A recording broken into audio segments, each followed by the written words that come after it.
आदाब, मैं आपको अपने चैनल सागरी अदब में खुशामदीद कहता हूँ। आज की हमारी वीडियो हिंदू मज़हब में खुदा के अकीदे के मुतालिक है।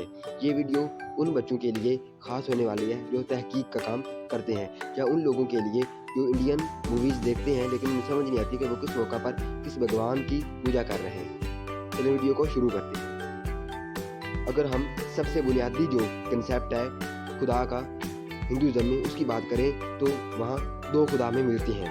पहला है निर्गुणा ब्रह्मा और दूसरा है सगुणा ब्रह्मा। चलिए इनको डिफाइन करते हैं ताकि अच्छे तरीके से समझ आ जाए कि ये दोनों क्या है। निर्गुणा ब्रह्मा को वो बयान करते हैं कि वो इस दुनिया में मौजूद नहीं है, लिमिटलेस है, उसको हम हाथ नहीं लगा सकते, उसके बारे में सोच नहीं सकते, उसे किसी ने पैदा नहीं किया और हम उसके बारे में बिल्कुल नहीं सोच सकते और उससे हाथ भी नहीं लगा सकते और वो दुनिया में एग्जिस्ट नहीं करता। और निर्गुणा ब्रह्मा का जो कंसेप्ट है उन्होंने अपनी किताब से लिया है जिसका नाम है उपनिषद।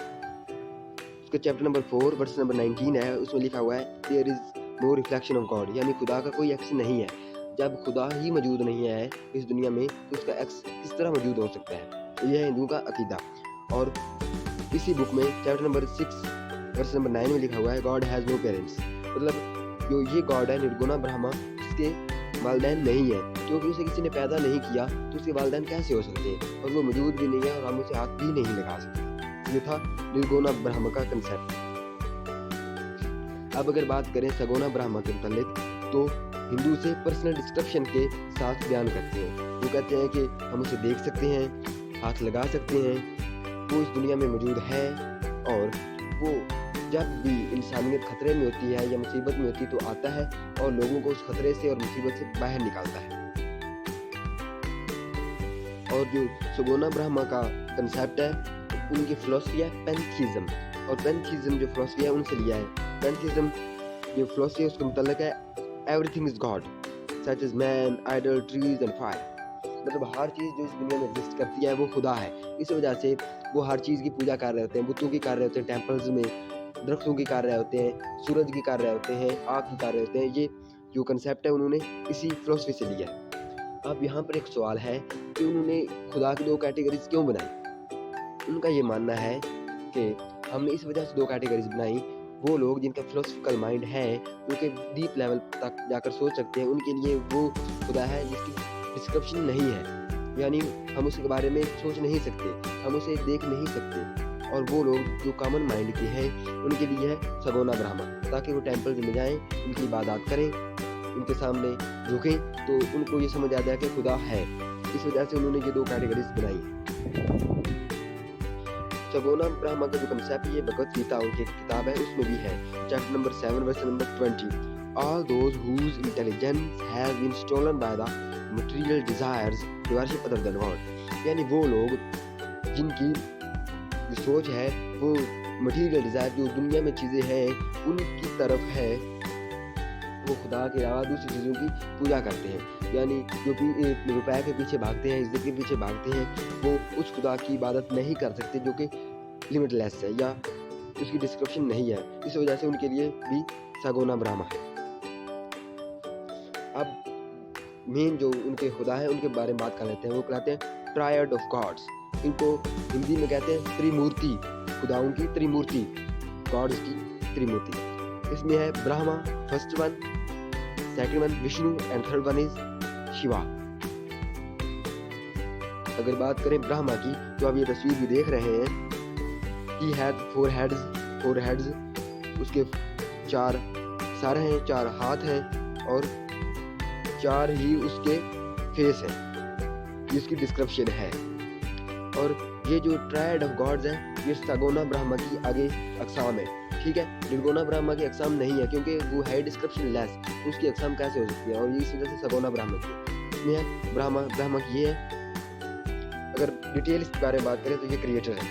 हिंदू कहते हैं कि इसने दुनिया बनाई लेकिन अब एक्टिव नहीं है, और ये मन्नू का फादर है। मन्नू वो है हिंदू अक़ीदे के मुताबिक जिसकी दौलत इंसानियत फैली, यानी वो पहला शख्स जो इस दुनिया में आया। जिस तरह इस्लाम का और ईसाईयत का ये अक़ीदा है कि आदम वो पहला इंसान है जो ज़मीन पर आए और इंसानियत फैली, यानी हज़रत आदम अलैहिस्सलाम का वजूद पहला वो वजूद था जो इस दुनिया में आया और उस वजह से इंसानियत आगे बढ़ी।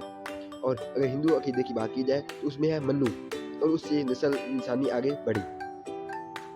और इसकी जो कंसर्ट है, इसकी बीवी है जो आम अल्फाज में, वो है सरस्वती और उसे सवित्री भी कहते हैं और गायत्री भी वो कहलाती है।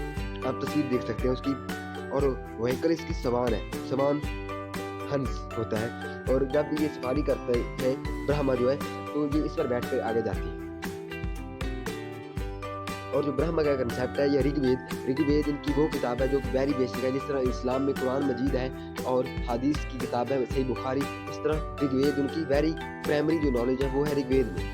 ऋग्वेद में ये दिया हुआ है बुक नंबर 2 सेक्शन नंबर 1 मंत्र number 3, Brahma is a creator, यानी ब्रह्मा खालिक है, तख्लीक करने वाला है। इस तरह हम कहते हैं रब अपने खुदा को हम कहते हैं खालिक, यानी वो बनाने वाला है। इस वजह से वो हिंदू कहते हैं ब्रह्मा इज अ क्रिएटर, यानी ब्रह्मा बनाने वाला है। अब दूसरे की बात करते हैं, जो है विष्णु। डिस्क्रिप्शन इसकी है, ब्लू कलर है, 4 आर्म्स हैं और एक हाथ में उन्होंने जो फूल पकड़ा हुआ है, क्लब है, काउंच है और डिस्क है। आप तस्वीर में भी देख सकते हैं। और अगर डिटेल की बात की जाए, ये प्रिजर्वर है, ये दुनिया को बचाता है। जब दुनिया या रूह आदम या इंसानियत खतरे में होती है तो ये जमीन पर आता है एज ए अवतार और इंसान को बचाता है। इस वजह से ये काइंड है। Also called Narayan and Hari, और इसी की अकसाम है। यही नारायण और हरि भी कहलाता है। पहले मैंने बयान किया दुनिया में उस वक्त आता है जब इंसानियत खतरे में होती है, उसको कहते हैं अवतार। और आज तक इसने 9 अवतार ले चुके हैं। ये इसमें फिश की शक्ल में आए, टॉर्टोइस के, और आधा इंसान आधा शेर, ड्रॉफ, रामा विदक्स, राम, कृष्णा एंड बुद्धा। और ये हिंदुओं का मानना है जो कृष्णा है और बुद्धा है, बुद्धा भी वो अवतार मानते हैं, वो 9th अवतार मानते हैं। और ये कहते हैं कि 10th अवतार होगा ऐसे काल की, जब रूह इंसानियत, ये ज़मीन, पूरी ज़मीन या पूरी इंसानियत खतरे में होगी तो ये 10वां अवतार लेंगे और इंसानियत को इस मुसीबत से बाहर निकालेंगे और वो उनका लास्ट होगा। लेकिन अगर हम बात करें बुद्ध मत की, लेकिन यहाँ पर हमारा कंसेप्ट बेसिकली बुद्ध मत नहीं है, लेकिन मैं ये बयान कर देना चाहता हूँ कि बुद्ध मत की बात करें तो वहाँ पर ये लिखा हुआ है कि जब बुद्ध इस दुनिया में आए तो उसने कहा कि मैं इस दुनिया में आखिरी मर्तबा आया हूँ। लेकिन हिंदुओं का मानना है कि वो 10वीं मर्तबा भी आएंगे। अगर इसकी डिटेल ज़्यादा बात की जाए तो कंसल्ट है इसकी लक्ष्मी और वक्र है इसका ईगल। अब एंड पर आते हैं शिवा।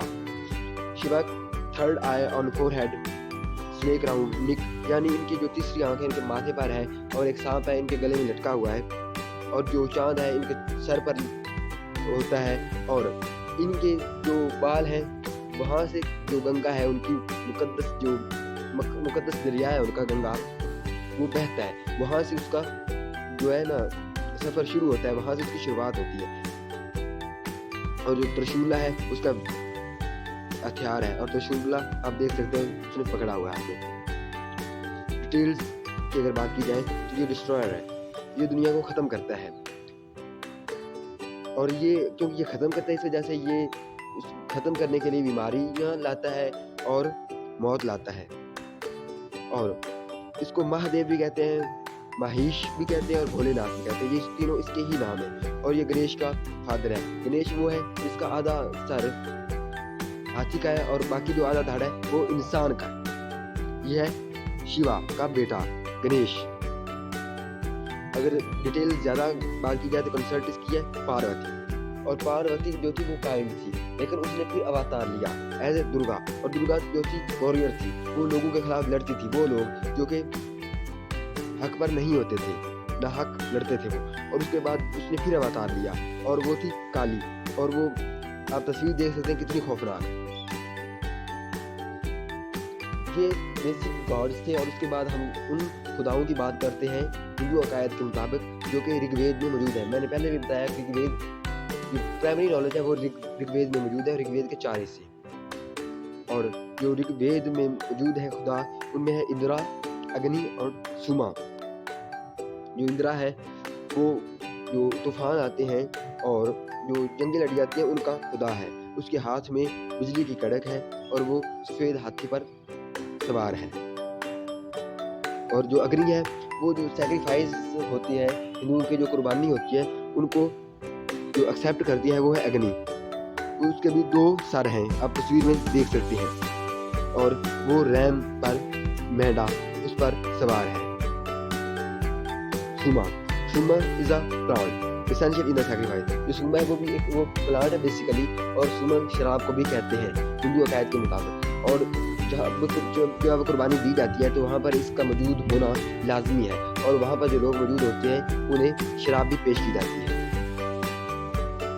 अब हम बात करते हैं ब्रह्म सूत्रा की। ब्रह्म सूत्रा जिस तरह मुसलमानों का कलमा होता है, इस तरह ब्रह्म सूत्रा हिंदुओं का कलमा है, और ब्रह्म सूत्रा में खुदा का क्या तस्वर है वो बयान करने की कोशिश करते हैं।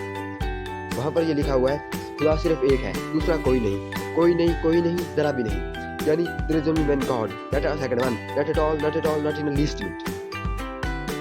ये थी आज की वीडियो।